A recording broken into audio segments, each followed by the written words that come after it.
Welcome to McPlum, simple solutions served daily. In this video, I will show how to make a quantity button in Figma. First, open Figma and create a new frame.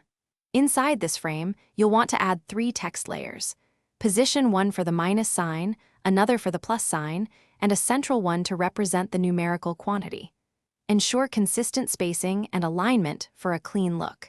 This foundational setup is crucial for building an effective and interactive component. Now, select all the elements you just created and group them together.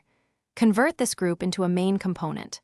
Next, create 2 variants for your quantity button, one for its active state and another for when it's disabled.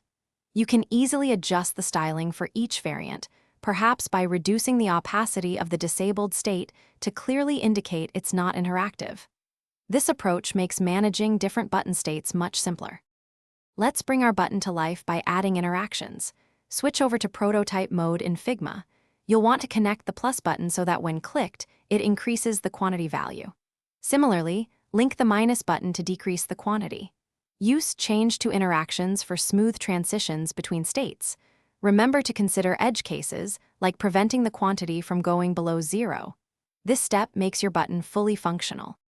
Finally, it's time to thoroughly test your new interactive quantity button.